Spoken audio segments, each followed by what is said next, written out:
I stepped back into that hallway like I was walking into the jaws of something that once swallowed me whole, and I refused to let it chew again. The air was thick with the memory of laughter meant to cut me open, but my pulse stayed steady, daring the moment to break before I did. Every echo of my footsteps whispered the truth I came to face, not flee. Elias had counted on my silence, on my shame, on the way humiliation sinks into a woman's bones.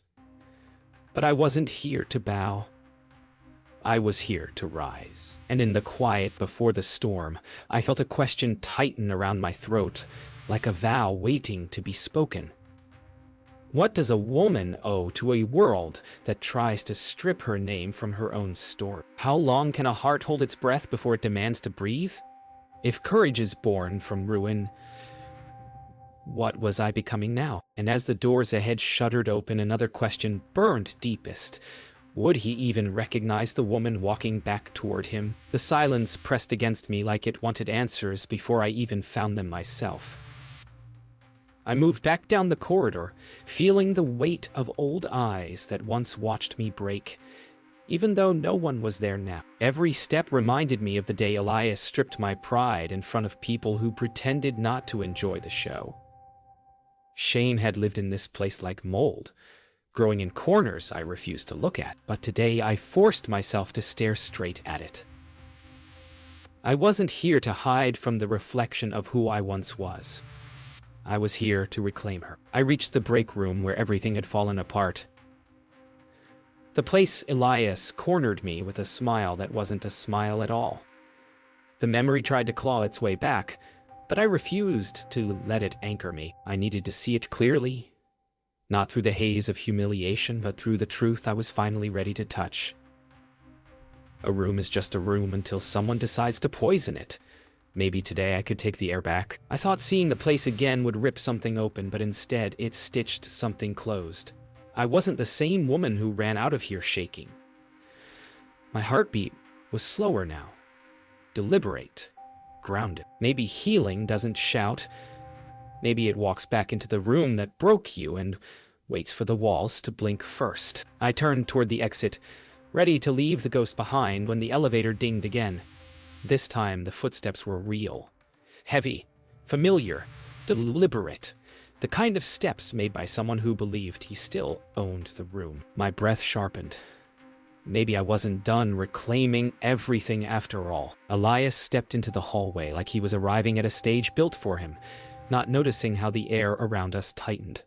I felt the old bruise inside me throb, the one he carved with lies dressed up as concern. He looked at me the way a man looks at something he thought he'd buried. For a moment, the past tried to suck me under. The whispers, the pointed stares, the way he twisted my silence into guilt.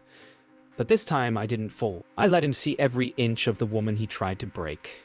My voice stayed locked behind my teeth, but something in my stare said what I wasn't ready to speak out loud. When people hurt you publicly, they expect you to stay damaged. They expect the shame to follow you like a leash. But as he stepped closer, I realized something he didn't. Humiliation only owns you if you let it. He spoke my name like he owned the right to it. I felt the words brush my skin, cold and familiar. I didn't answer, not because I was afraid, but because silence was the only thing he never learned how to read. His confidence cracked for a heartbeat, small, but enough for me to see. For the first time, he wasn't certain I'd fall in line. I turned away and walked toward the stairwell, letting him see my back without giving him my fear. Every step was a reminder. I didn't owe him a reaction, not anymore. The stairwell wrapped around me like a breath I didn't know I needed. The hum of the building faded behind concrete walls, leaving only the echo of my footsteps. I leaned against the railing, letting the truth settle. He hadn't expected me to come back. And now that I had, he didn't know which version of me he was facing. My hands trembled for a moment. Not weakness, just release. Shame tries to hide in the body, but the body always finds a way to shake it out. I took another breath, deeper this time. I wasn't done. Not even close. I reached the landing where the walls held a quieter kind of memory. The place Asha once found me shaking after everything collapsed. Her voice echoed in my head, steady and stubborn, reminding me I didn't break alone, and I wouldn't heal alone either. Shame isolates. Strength gathers witnesses. I pressed my palm against the cool wall and let that truth settle into my bones. I wasn't returning to the woman I used to be. I was becoming someone new. The door at the bottom opened suddenly, and Asha's voice carried up before I even saw her. She didn't ask if I was okay. She knew better than that. She just held my gaze with that fierce loyalty of hers, the kind that pulls you back to yourself. "He saw you, didn't he?" she said. I nodded. She didn't look worried. She looked ready, and in that moment, standing between where I had been and where I was going, I felt something shift. Fear didn't lead anymore. I did. Asha walked beside me like she was guarding a fire I hadn't learned to hold yet. She didn't bother softening her words. She never did. "You keep acting like you did something wrong," she said. And the truth in her voice felt like gravel under my feet. I tried to answer, but shame has a way of tightening the throat before the mind can speak. Asha wasn't having it. "He played you, Maya. He set you up." The words hit me harder than I expected. I'd lived so long inside the story Elias built that I forgot it wasn't mine. Her steps matched mine, steady and certain, as if she was walking me out of a cage I'd mistaken for home. We stopped near the supply room door, and Asha turned to face me fully. "You're carrying his guilt like it's yours," she said. I tried to laugh it off, but the sound died before it formed. She waited, not pushing, just holding the space open for truth. I finally met her eyes. I hadn't said it out loud before. "He made everyone believe I wanted it," I whispered. Asha's jaw clenched, not at me, but for me. And they believed him because they wanted a story that protected his power. The truth tasted bitter, but it tasted real. Something inside me cracked open, not a wound, but a window. I could feel the truth rushing in, brushing away the dust of everything I'd been forced to believe. "He wasn't flirting," I said slowly. "He was building evidence." Saying it out loud made my stomach drop, but Asha nodded like she'd been waiting for me to finally see it. "Exactly," she said. "And once you see the game, you stop blaming the player's audience." My chest burned, but for the first time it wasn't shame. It was anger waking up. Asha stepped closer, lowering her voice. "You keep holding your breath like you're waiting for permission to be angry." Her words hit the center of me. I hadn't realized how much I'd buried under the fear of being called dramatic, sensitive, difficult. Shame teaches you to shrink, but anger, the honest kind, teaches you to stand up. I felt my spine straighten as the thought settled. Maybe anger wasn't the enemy. Maybe it was the signal I'd spent years ignoring. Asha placed a hand on my arm, steady and sure. "It's time you stop surviving the story he wrote and start writing your own." The words rooted themselves deep inside me, stronger than anything I'd told myself in years. I felt breath return to my lungs, like it had been trapped beneath 1,000 unspoken truths. Asha didn't smile. She didn't need to. Her presence alone was permission. I nodded, slow but certain. The truth wasn't just out there anymore. It was mine now. And I wasn't afraid of what came next. I walked with Asha toward the archive room, the place where the company stored everything it didn't want people to question. Something inside me pulsed with a clarity I'd never felt before. If Elias built a lie big enough to ruin me, he didn't build it alone. And lies leave fingerprints. "You ready?" Asha asked. I didn't answer. I just pushed the door open. The musty air hit me like truth rising from the dark. This was where the story changed. Not because I hoped it would, but because I was finally willing to see what was hidden. I pulled a folder from a high shelf. The kind people pretend doesn't exist until someone needs it to disappear. Inside were meeting notes, reports, signatures, Fragments of truth Elias always dismissed as procedural, but then I found it. A memo written days before the rumor he started spread like wildfire. His handwriting. His instructions. His plan. My chest tightened, not with fear, but with a cold, steady anger that felt like armor. Asha leaned in, her breath sharp. "He set the whole thing up," she said, and for the first time I wasn't surprised. I was ready. The walls seemed to close in as the truth sharpened. Every memory I'd doubted, every shame I'd swallowed, all of it traced back to him. But instead of breaking me, it cleared the fog I'd lived in for years. "He weaponized your silence," Asha said quietly. I nodded, my jaw tight. Not anymore. Saying it out loud felt like stepping onto solid ground after drowning for too long. Shame had always been the chain. Truth was the blade. I gathered the proof, each page a piece of the story I'd been denied. When I turned toward the door, something inside me shifted. I wasn't the wounded woman trying to survive a lie. I was the witness carrying the truth. Asha looked at me with that unshakable confidence she gave so freely. "So what now?" she asked. My answer came without hesitation. "We confront him." And the moment I said it, the fear that once ruled me cracked and fell away. As we stepped into the hallway, voices drifted from the executive offices. Low, confident, unbothered. One of them was his. My heartbeat slowed, not from fear, but from clarity. This wasn't about revenge. It was about reclaiming the ground where I'd been buried. I felt the weight of the documents in my hands, heavy with truth. Asha glanced at me and nodded once, the kind of nod that pushes a person forward. I took a breath deep enough to anchor me. Elias was going to see me, not the version he crafted for everyone else, but the woman who refused to stay silent. I didn't sleep that night. My mind replayed every moment, every lie, every time I swallowed words just to keep the peace.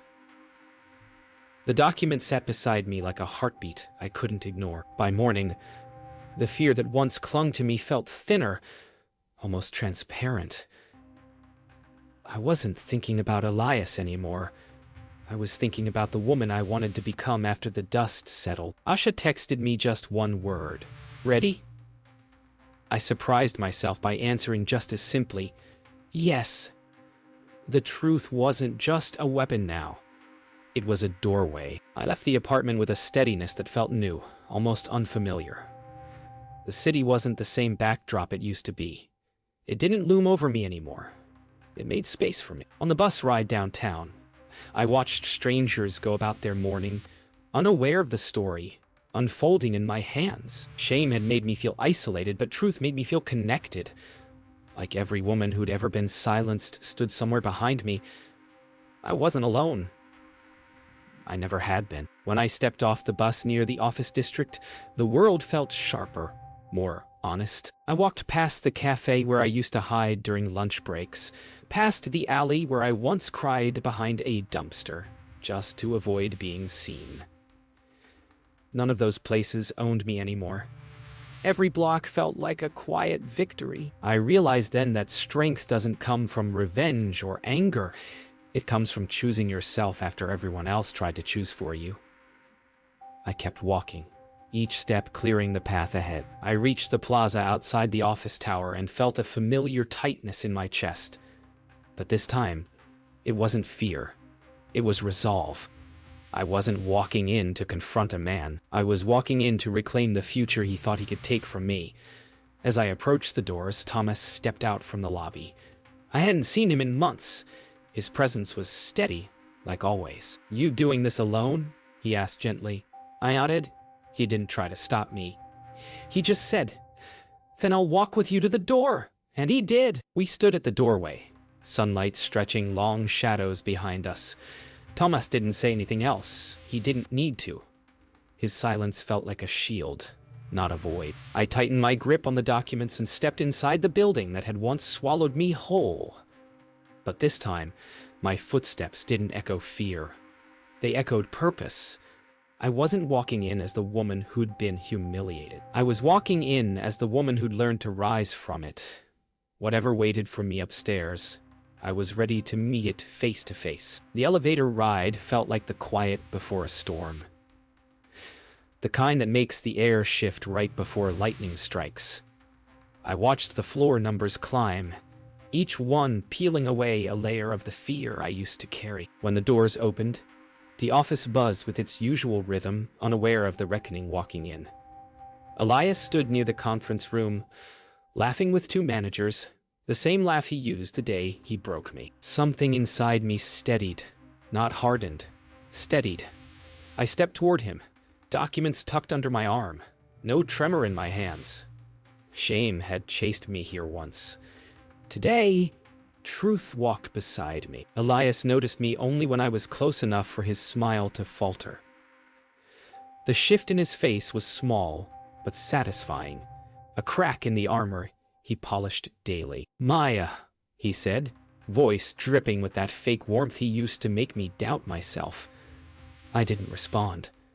I placed the documents on the table beside us, letting the pages fan out like pieces of a truth he could no longer outrun. His eyes flicked to the handwriting on top. His handwriting, and the color drained from his face. "Where did you get that?" he whispered. I didn't answer. He didn't deserve my voice yet. He reached for the papers, but I placed my hand over them, stopping him. His expression shifted, anger creeping in at the edges, the kind he used to hide behind charm. "You don't understand what you're doing," he hissed. But I did. For the first time, I truly did. "This isn't about ruining you," I said quietly. "It's about freeing me." His jaw tightened, but the room wasn't spinning around him anymore. It was spinning around. I wasn't the version of myself he expected. I wasn't here to tremble. I was here to stand. A manager stepped closer, confusion spreading across her face as she looked from me to Elias. "Is everything okay?" she asked. Elias opened his mouth, but I spoke first. "Actually, no." My voice didn't shake. I handed her the top page, the memo that started everything. She read it slowly, the blood draining from her cheeks. The office went quiet in waves, attention turning toward the scene unfolding. Elias tried to speak, but the room was no longer his stage.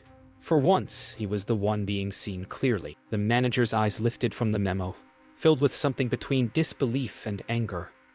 "We need to take this to HR immediately," she said, her voice sharp. Elias stepped back, panic finally cracking through his practiced calm. He reached for excuses, but none of them held. I didn't gloat. I didn't smile.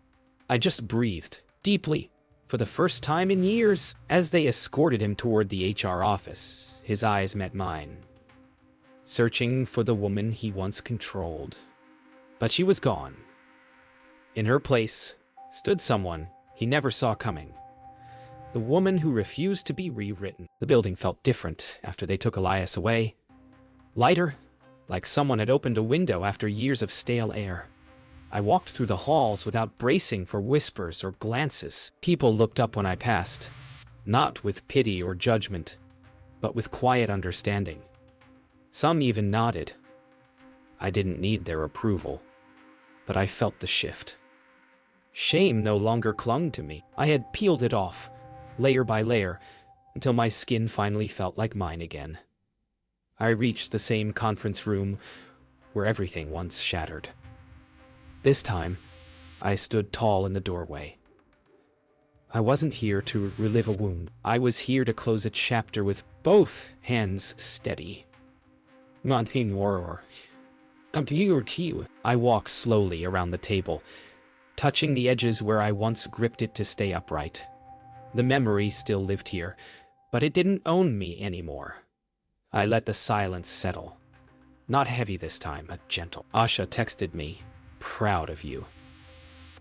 I smiled. Those words felt like a hand on my back, steady and warm. I breathed in deeply, letting the room see me as I was now. Unbroken, unhidden, unafraid. Healing isn't loud. It's the quiet claiming of space you were told you didn't deserve. Downstairs in the lobby, Thomas waited like he somehow knew I'd return. He studied my face for a moment, not searching for cracks, but for truth. "It's done," he asked softly. I nodded. He didn't congratulate me or tell me I was strong. He simply offered the kind of silence that felt like respect. We walked outside together, and for the first time, the city didn't feel like a battlefield. It felt like a beginning. We stepped outside, and the breeze felt like it carried something away. The weight, the fear, the version of myself that lived in shadows. Thomas walked a step behind me, giving me space to move forward on my own. "What now?" he asked. I looked out at the city, at the streets I once hurried through with my head down. "Now," I said, "I live."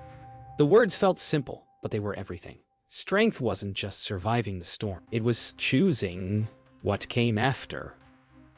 I took one final look back at the building, not with dread, not with anger, with acceptance. This place had tried to define me with lies, but I had rewritten the ending myself. Shame didn't follow me anymore. Strength did. I stepped forward into the noise and motion of the city, feeling the world stretch open in front of me. I wasn't returning to my old life. I was stepping into a new one built from truth, courage, and a voice I no longer feared using. And as the doors closed behind me, I realized something simple and profound. I didn't just survive what happened. I reclaimed myself.